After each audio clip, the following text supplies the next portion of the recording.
There's an issue that is a part of elections right now that really is not very well understood, and I think that there's sort of this something going on in the public consciousness of like, oh, this is just like some horrible bigoted idea that is associated with liberals and quote-unquote sexual minorities, and such like that now is, they just like saying that because they just hate gay people and blah, blah, blah, and trans people, because it has to be hatred. This is a key thing. The liberals and all women have to be able to read minds and always understand when what they're dealing with is hatred, rather than they just are, as really those two groups tend to be, just disinterested in having knowledge about what critics of what they like or themselves know or are basing their critique on. So I thought I would inform a lot of people who are older Democrats this is really aimed at. The sexual revolution let loose horrible liberal sex deviance on kids. Now, the only way I know about this is because of the millennials and their way of dealing with the internet became this very interesting kind of thing, was that they were extremely sensitive at a certain point to certain kinds of language and the way like you approached people on the internet. And I was like, and I thought it was because of like the stranger danger joke. But it really was that as I talked to more and more millennials as they were getting into their 20s on the internet, I started to find a lot of them had encountered or knew of encounters with kids of their generation, with adults who were some kind of deviant, and that, or like a school teacher at their school, a counselor at their school, somebody in their church. Like this was much, much, much more common than I had ever imagined, being that I hadn't really run into this much in my life. So it was a personal bias. I hadn't encountered this. So what I started to find out from millennials is that they were very sensitive to, no, there's a lot of you Gen Xers and boomers who are deviant dirtbags who want to mess with kids. And I was like, wow, okay. And so finally I started to really like look into various things that, especially like, because this is like, there's nothing very, you have to want to look up human deviance, and so when I finally stumbled here and there on things that evidenced, no, this is totally real. These young people aren't making this up. When I finally started to really run into this, there was absolutely a pattern. There was one website in particular, or somebody's blog, that they had totally found a number of patterns.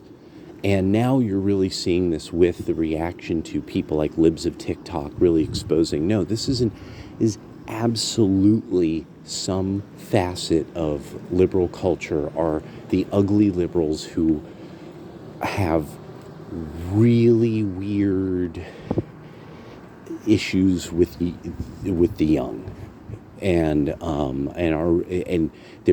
ugly, they're weirdos, they're sexual deviants of some sort, they're not heteronormative, or they are, and they're oversex perverts, and they will go after the young on the internet. And this is why there is a state that's starting to say, no, you can't have social media until you're 16 or older.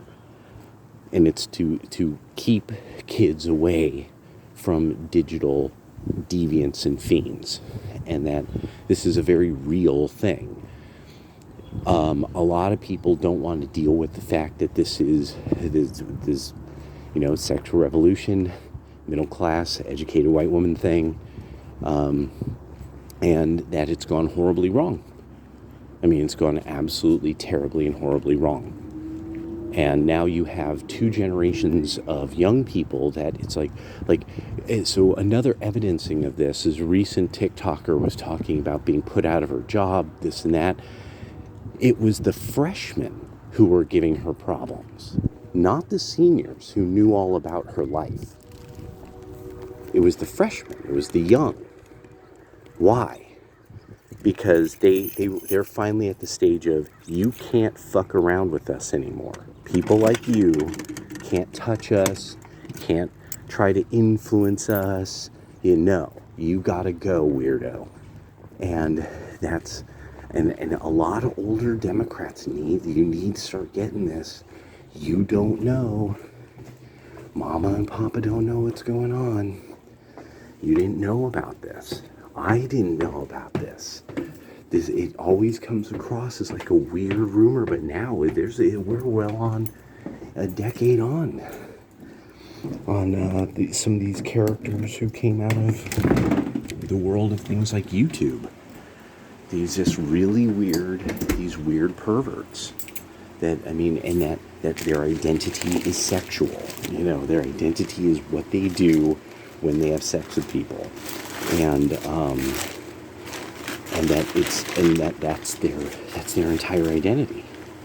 That's what they are, in and out. They're one of that, and so it really is this thing of that you need to get like that.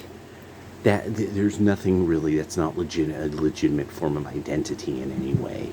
Now a lot of these young people, they've become sort of experts in this subject. It's the young people who have done like the hard work of like, oh no, the Greeks and the Romans never were okay with this. There's no evidence of this, actually. There's mountain ranges of evidence that they weren't. There's a molehill that says that they might have been.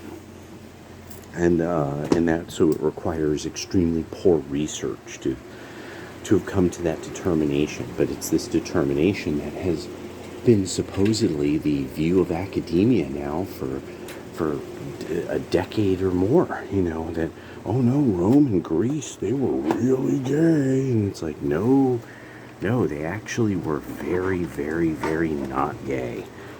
Very not. We're like, woo, that's hardcore, homie, kind of not gay. And so I just wanted to put that out there because this is one of these many kind of things that I've been thinking about, like that when the older Democrats must really, to some degree, just be like, this is just crazier. Everything is more insane every day. Why? Why is it more insane every day? Why isn't it just a little bit different? Why is it insane? And why is, why do we keep finding out that there's a stance the party has that's pretty out there? Or we keep kind of getting caught doing something that it's like, oh no, that would definitely be considered unethical. It's very difficult to, like this idea that there's just books being burned and things in Florida, and it's like, no, this is solidly pornography. If you look at these books, it's porn. Like, there's no way around that, and you have to go out of your way to just not know that. And that more and more, that's what Democrats are becoming, these people who it seems don't really know why they're being criticized, and they won't look into it. So I thought I would just drop that, because it's kind of fun, it's getting, it's getting kind of fun, seeing the way this contest is building up. All right, later.